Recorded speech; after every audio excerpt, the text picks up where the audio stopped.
श्री ज्ञानदेव हरिपाठ अभंग 25 ते 27. अभंग 25.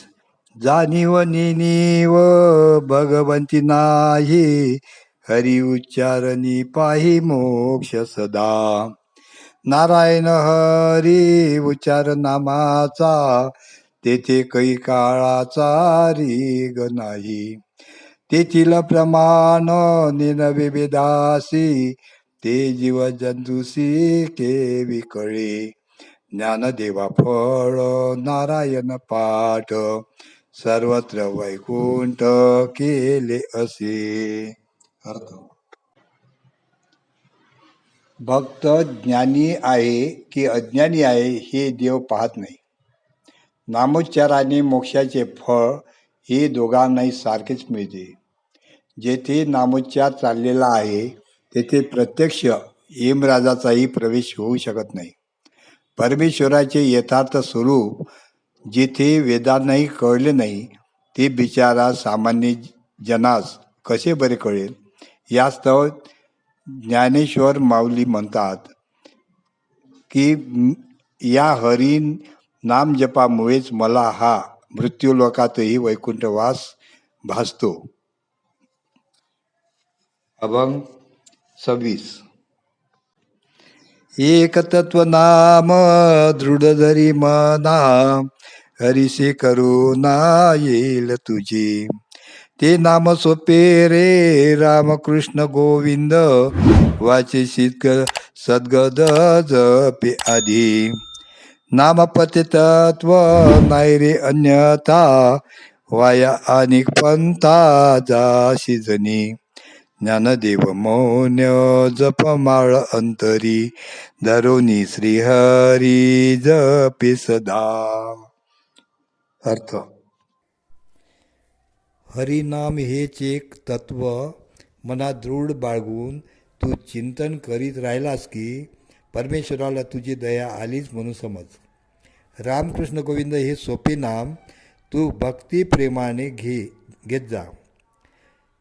त्याप्रती दुसरे साधन नाही.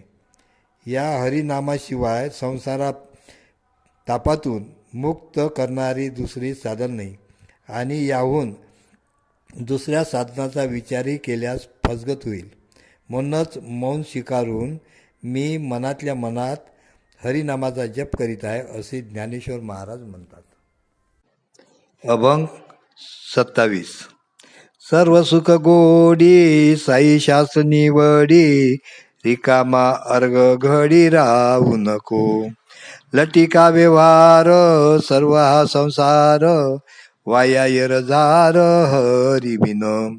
नाम मंत्र जप कोटी जाईल पाप, कृष्ण नामी संकल्प धरुनी राहे.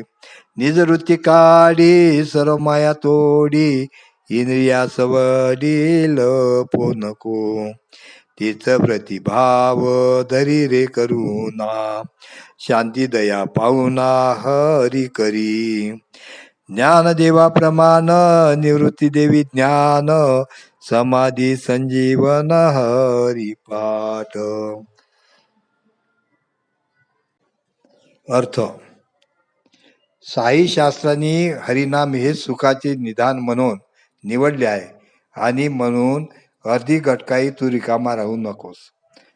सर्व संसार आणि त्यानिमित्त करावे लागणारे व्यवहार हे सर्व खोटे आहेत.